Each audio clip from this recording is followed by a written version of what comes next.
sly comment like, oh, business is going well, because, he's just depositing tons of cash. And then, of course, skimming it for himself as well. So very interesting. And yeah, you're dealing with not only the Fed's Secret Service. So big deal counterfeiting money. Big deal accepting and laundering counterfeit money. So this is when they bring Charlie in for questioning. Surprise, surprise, Charlie is not the easiest person to work with. And so after Crockett, Tubbs, and Castillo agree that, they have to work with him, Glide starts giving out a name, Lydia Sugarman Electronics. They're, again, trying to figure out what this is going. It turns out that Lydia is the widow of the owner who just recently passed away. She got a $15 million inheritance. She's looking to triple that. So keep that in mind as we go forward. Now, let's play a clip where Charlie really knows how to get under someone's skin. Sarah was a friend of mine. It was up to me, pal. Yeah, but it's not up to you, Crockett. You gotta do your job. You gotta deal with me. Not a good week for the Davis family, I hear. Hey, Crockett, be cool, man.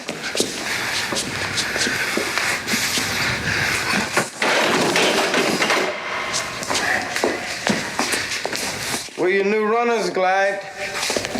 Cooper and Burnett. Wow, I know that was a little rude, but that's a brilliant line. Bad week for the Davis family. Whew. Ouch, that burns. Wow, well, Charlie is nothing but not clever. He's a very smart man. Whether or not you agree with his tactics, you cannot deny that brain of his. Also, there was a great clip. That sound you heard is Crockett kicking the chair out from underneath. If I have not included a gif of it, I will make one, because that is a great scene. Now, this next party that they're going to, they're on a boat. The host of which, Zabata, not the most elegant dinner guest. He pops open a bottle of champagne, starts drinking it himself. Champagne is kind of running down the sides of his mouth. It's not an attractive look. We see Crockett as Burnett. We see Tubbs as Cooper. We see Charlie. Then we also are introduced to the mysterious Lydia Sugarman. Again, they mentioned that she's very young. She looks to be like definitely 30 or under. So again, she's the widow of the recently deceased owner who passed away at 97 years old. So this dinner is wild. So again, the host, Zabata, is eating caviar with his hands. Then Lydia asks for a Long Island iced tea. Very funny because it is delivered looking very heavy on the Coke. Long Island iced tea is all four white liquors, sour mix, and Coke. And there doesn't seem to be any sour mix. It just looks to be maybe just liquor and Coke. So, but then I noticed that it's delivered by a shirtless server, like a very buff shirtless server. And she's sitting next to Crockett. Crockett looking amazing in that shade of blue, by the way. Just a very interesting party scene. Then Lydia gets a little bit down to business. And then the links are further revealed in this next clip. Mr. Burnett, you look like you know your way about this business. Oh, yeah. It's loads of fun once you get used to it. That's too bad. I don't plan on becoming used to it. I didn't plan on being here at all. I was supposed to receive a sample. All right, let's talk delivery. Now, Lydia, my friend's here. I hope your plans for the delivery turn out better than the delivery of the sample. No, they will. My mule got sick. That's all. Your finances are in order, Lydia? He actually thinks I might not have the cash. But you do, right? So after this entirely wild party scene, they're able to get some business done. So the deal will be going down tomorrow. Lydia will be bringing her money. And Zapata is going to be the main contact. So a little bit more backstory about him. He has a cousin from Caltech, as Zito and Swiatek are talking about at the precinct, who came back to, I believe, Ecuador. I know my notes on this are a little bit iffy. I was very much overwhelmed by him eating caviar with his hands. He wanted to put a patent on refining coke, and he had this like crazy idea of how to change cocaine production from his education at Caltech, which very funny. Obviously, in the end, it flopped. So Vice is going to have full surveillance on the meeting on the boat. There is a party going on at this venue that just has 385 North, and I really like the font of the 385. Definitely go check it out in the gallery. It's very Miami, like the white Art Deco with a little bit like the balcony railings, super cool. This episode is very stylish. This was a very nice episode to take pictures of and to take media of, and I really appreciate that because it's just like, I'm just in love with everything. And then even more, so Max is at this party, calls Lydia, who is in the tub, in a full-on bubble bath, in a huge tub, I might add, just taking business calls. And like, this is all I want from life. Have enough money, or I could just have this giant bathroom paradise spa. I have a sauna at home, all that fun stuff. But yeah, she looks amazing. The decor in this scene is, I want to give it a 10 out of 10 because it is so epic. So the point of this phone call is not for me to gush over the decor. It's for Max to let Lydia know that the plan has been rescheduled, that Charlie has made Burnett and Cooper out to be cops, and he asked Lydia to make a sacrifice. But the scene ends before we can know what the sacrifice is.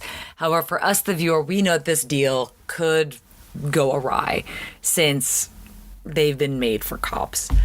Now, the deal goes down, and Armando, who is Zapata's right-hand man, has this epic earring that it was impossible for me to get a screenshot of because it was hard to get like a still frame of it just because the earring was moving so much.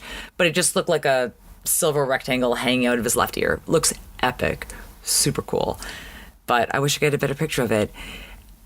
And Zapata is saying how far Armando and him go back. And then when you finish this episode, you're a little bit horrified as to the lack of loyalty in this entire episode. Has been with me since the crew aborted. Some sacrifices are inevitable. Better start loading the dope into Burnett's boat. It'll be light soon.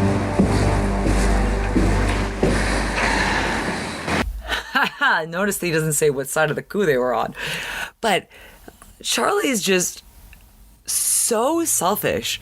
No ties to anybody, as obviously in this entire episode that we're seeing. But when we see what happens, it just makes it that much worse.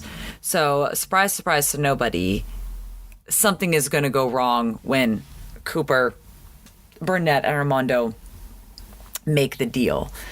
So, luckily, as they pull into this garage, that Armando has to manually open the door. Because again, the garage is closed when they're coming in. They're already kind of feeling a little bit off. It is good they have that instinct and that intuition, because once they get into the garage, it's actually also a little funny continuity bit. So the garage door is almost closed.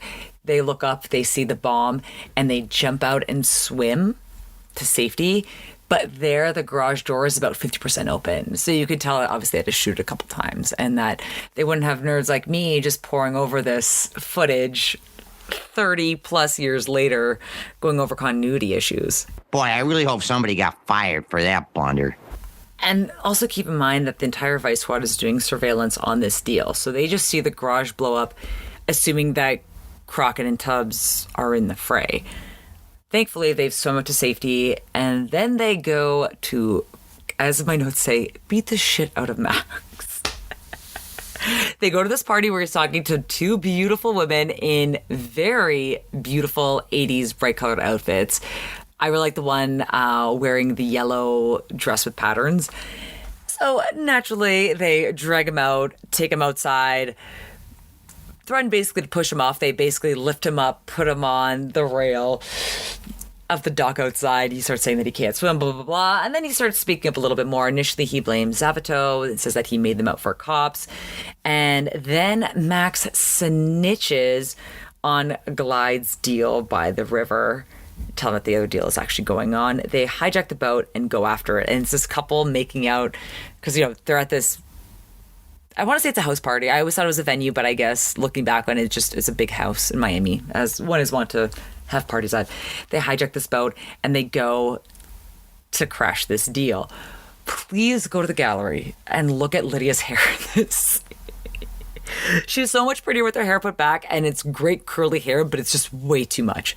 It is just so much hair. It looks a little bit clownish, and because she does have red hair and she does have the bright red lipstick on, it just doesn't suit her. She actually has a very pretty narrow face, and this hair does nothing to help it. Now, goofy haircut aside, I really like Lydia because in this scene, again, she means business as she pulls the gun on Charlie. She tells him that he's incompetent, that he keeps messing up. Again, excuse after excuse after excuse. And then she asks the question that I'm sure every single one of his cronies would have loved to ask.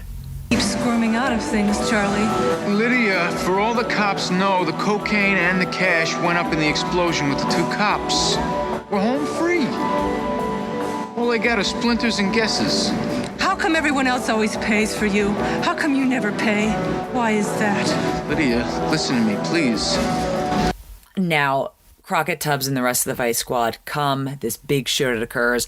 Lydia actually gets out safe. She gets into her limo.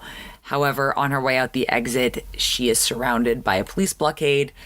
She's caught. They think that Glide is off scot-free once again. But as Crockett is talking to the other cops, Glide just saunters up to Crockett and to thank him for helping him back there. Again, Crockett could have died had he not noticed the bomb. So he's pissed and he says that he set him up.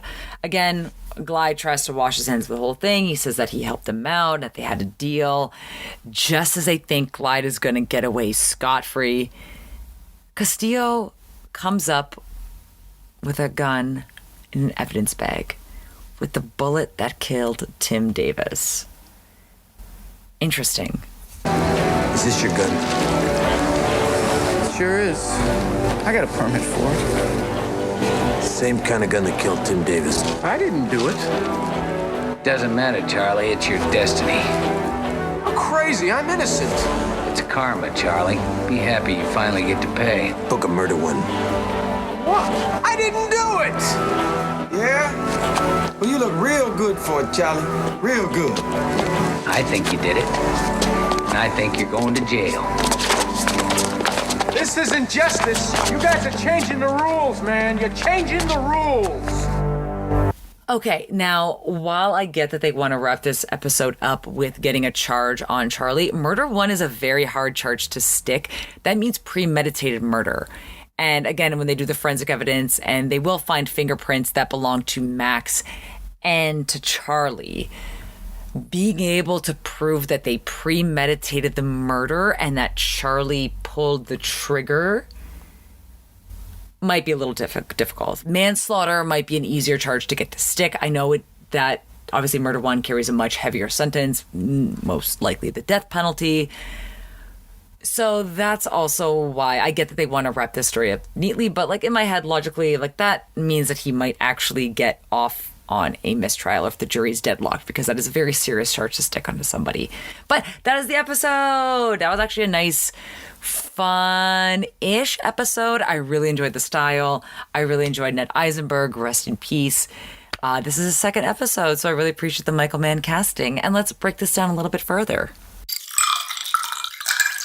By all accounts, Ned Eisenberg seemed like an amazing guy, so I have no Vice T on him, similar like I didn't have any on Lombard.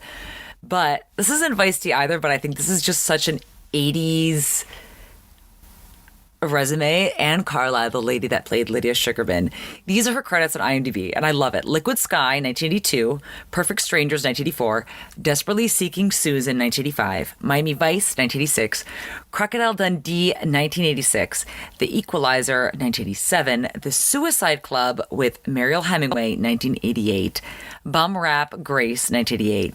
Tattingers, don't know what that is, 1988. And then High Score, 1990. And then one more credit, Downtown 81, Fashion Show Model, 2000. And I'm assuming that Downtown 81 in the 2000 might have been like a composite of models working in the early 80s. So I'm figuring maybe that's why she's there. I'm ignorant. I have not seen this. But this is not Vice Tea, but I'm going to try to make this a regular thing. Maybe it'll have its own segment of what do people say? Like, I'm dropping in the group chat, or this is my plug, or this is my pick for the week. I watched the movie Deep Cover with Lawrence Fishburne and Jeff Goldblum, and it's about Lawrence Fishburne going undercover. But you have Gregory Sierra, and then you have Clarence Williams III also in the movie. So you got like a little bit of a Miami Vice connection. I thought it was really well done and a good portrayal of life undercover and corruption. So highly recommended. I'll watch anything with Lawrence Fishburne, but Lawrence Fishburne and Jeff Goldblum, sign me up. Highly recommended. I was able to watch it on my Criterion Collection app. So if you have that, definitely put that in your list. Wow. Okay, the fashions episode.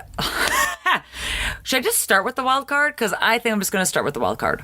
Wild card has to be the kind of beefcakey guy at Sarah's apartment with the panel jeans. I love it because his butt looks really good in those jeans. You could just tell, like, this is a very beefy, muscular guy.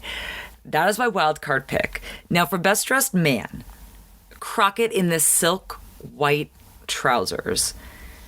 Then you also have Max with the textured white silk shirt. But then it's not Max. Oh my God, Charlie with the white textured shirt. Max just fully embracing the 70s with his, not really leisure suits, but with his contrasting suits with pocket squares. It's a little bit more tailored than some of the other stuff we see on Miami Vice. Just very much a throwback to the 70s. I think that's the thing, is that Max is kind of the old guard. He's working for some young, rich stock trader kid and, trying to hold on to a little bit of like the style he had in the 70s. Then the best undressed man, of course, is going to go to the topless waiter delivering the incredibly coke-heavy Long Island iced tea to Lydia. Then best decor, naturally, is going to be Lydia in the bathtub with all these plants around her.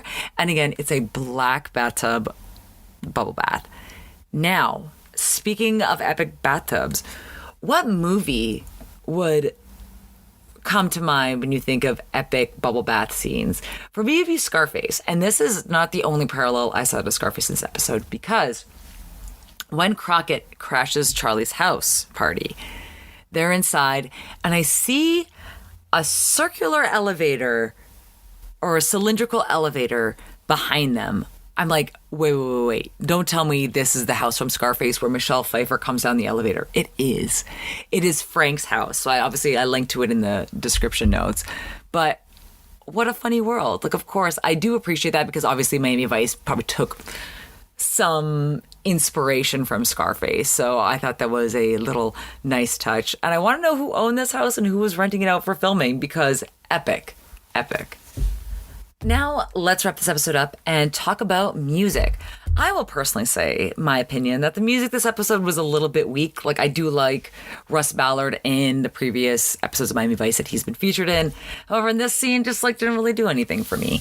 My choice is actually going to be the Mike and the Mechanic song that we heard at the beginning, just for how it was used. It is a cheesy, cute song about being reunited with your lover, and just the way they were able to have such a jarring, disturbing cold open. This is network TV in the 80s, and you're watching somebody overdose on the bathroom floor. Again, they didn't really show the symptoms that we would traditionally attribute to a drug overdose, such as foaming at the mouth and, having a seizure. But it's still again, this is, a little bit jarring to have this sweet song playing in the background. And again, to have Sonny and one of his love interests, and for it to go horribly wrong. Poor guy, man. But that is the episode. I want to thank you for listening to me. Again, I will try to make this as regular as I can. I really enjoy doing the podcast, and it's not something that I'm putting off willingly. It's just life got in the way, and my iron levels also got in the way. And apparently my low blood pressure also got in the way. So I look forward to bringing you lots more content. I'm going to try to post regularly over the holidays and keep you all entertained. Thank you again for supporting, for listening, for liking, for subscribing, for telling your friends. Thank you again. Definitely see you next time. And as always, hey man, Miami Vice is #1 new show.